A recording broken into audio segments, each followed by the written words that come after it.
Lakeshore Dive, and this is our artist interview series, Chicago Handshake. Today we're sitting down with Elizabeth, also known as the wardrobe stylist, Big Hair, Big City. Hi. Okay, so I know you get this question a lot, but what is the backstory behind the name Big Hair, Big City? Like, how did you coin that? Growing up, I used to watch Sex and the City with my mom all the time. I mean, I was definitely too young for it, but like, I knew I had a little something that makes people remember me because you could always spot me in the middle of a crowd. It was like Big Hair and the Big City was the first rough draft, right? And that's why like I changed my Instagram name. And my buddies are like, yo, Big Hair, Big City. I was like, you know what? That's so much cleaner. So Big Hair, Big City got started as a blog that I actually don't like writing, and I don't like doing all that like computer work. I actually hate technology, even though like I know it's very important for us. I relate with that so hard. You know, and so I was blogging. I was having people take photos, but then when it turned into me sitting down, period, that's when I was like, oh, I can't do this. This is not for me. Speaking of your hair, I'm obviously obsessed with it. Obsessed. Everyone's obsessed with it. Yeah. You've played around with the color a lot. What's been your favorite color? Pink. Pink? It's always been like my favorite colors have always ended up being like a shade of pink or pink with other mixtures in there or something like that. Like I've done so many colors or times. There's like a year that I just deleted all the photos after I was like, oh, bye. I feel like you're one of those rare people who can pull off any color though, and I'm super jealous of that. Yeah. Thank you. Have you always embraced your curly hair? I started embracing my curly hair actually when I was midway through high school. I was bullied my entire life up until 8th grade. I used to have to eat my lunches in the bathroom in the stall. So for me, my hair was a really big target.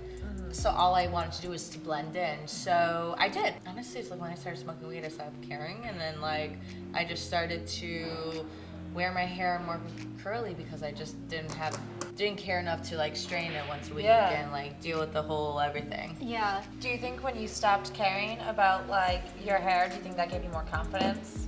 My confidence came throughout my like more of adult life, right? Okay. I feel like my confidence came when I was like 18. There was a moment that I was like feeling good, looking good, and then went through this like weird phase, right? But I feel like my most confidence comes out, you know, now, where I've become more true to myself. Yeah. When it comes to your styling, do you think that you follow trends or do you like to break the rules? It depends, right? So my bread and butter is commercial advertisement. So for me, I am a voice of my client. With them, I don't really get a chance to break the rules. I get a chance to kind of push the boundaries, but really not like bust through the ceiling. When it comes to music videos or when it comes to personal style or editorials or fashion shows, that's when I can really just say fuck it and do whatever I want. It depends on the person, it depends on their body, it depends on their style. I am just an extension of who they are and how they perceive themselves or how they want to perceive themselves. Yeah. And I think there are really no rules. It's just listening to what's true to you, and if you're doing for a work purpose, listening to your audience. And I think that's even more true in like today's day and age, especially like with like today's like youth and like Gen Z. Like there are like no rules. They all have socks their own and little sandals. We got all You know. these like quote unquote bad trends coming back. They're kind of just like, I want to do what like works well for me. Yeah. Well, you've obviously been styling for years and you've really found your niche in the Chicago community. What do you think the biggest learning lesson is? Or the biggest obstacle that you've had to overcome? I think the biggest obstacle overcoming is the word no. We hear no more often than we hear yes. And it's hard to grow thick skin if you're not ready to. Yeah. But to bounce off of that, what's your favorite thing about working in the Chicago industry? A lot of things spark my joy. Yeah. I love working with brands, especially that are local that haven't left the city. Right, I want to create a platform for them to stay here, for them to grow. I enjoy working with I just enjoy working with people here because once we're all on set together, there's a certain energy that's there, and it's like, I tend to work with the same people. You know, I'm getting booked by the same people, so it becomes a family. Yeah. It's exciting to see the people that we work with every day. It's like when you two do a video together, you get excited to work with each other again, and whatever is the outcome, it's fun. Yeah. It like I really get that, like the energy of like collaborating with people you get along with and people you believe in, and like people who's just like energy you fuck with. You're just like, yes. Yeah. Like, That's how you I make wanna great be things there. happen. Yeah. I read somewhere that you box and you box to like kind of like reset and refresh and get inspired. Well, sure, yeah, but where'd you find that one? On the internet. Yeah. How'd you get into boxing and why do you think it helps you reset? I picked up boxing when my father was deep in his cancer treatments. For me, it was just a way to get all my frustrations out.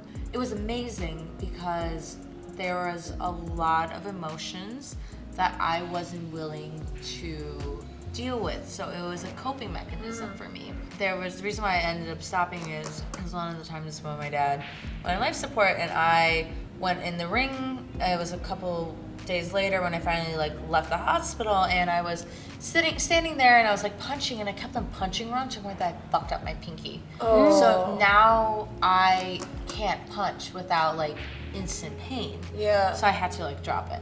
And I could probably get back into it, like we just have to do extra wraps and all this other stuff. But I work with my hands.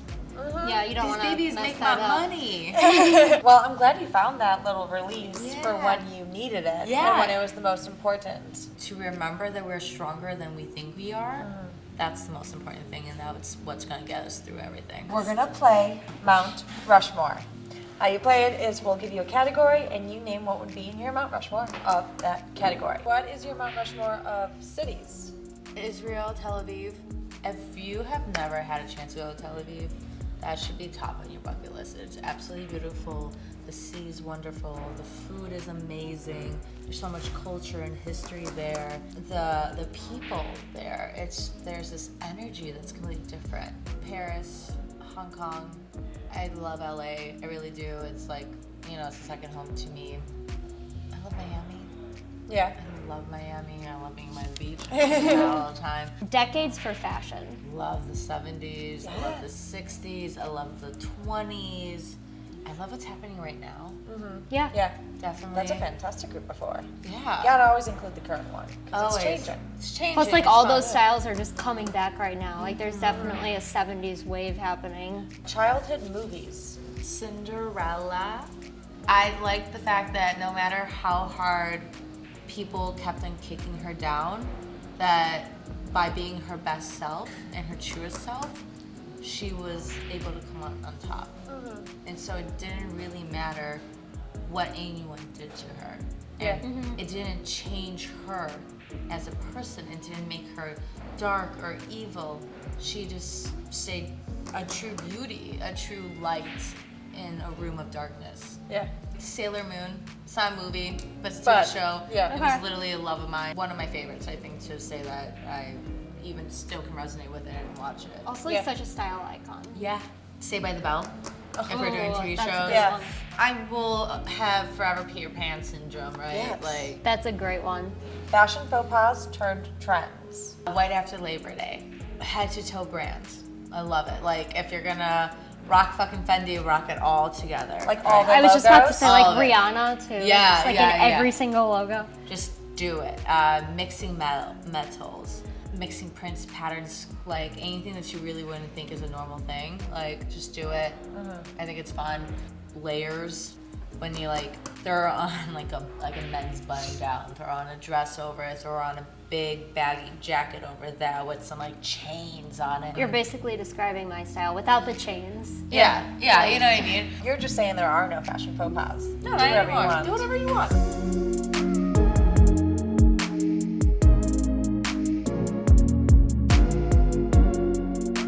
Hi, I'm James. I'm the camera operator for Lakeshore Dive. Please give this video a like and subscribe to our YouTube and follow us on Instagram at Lakeshore Dive. Take care, guys.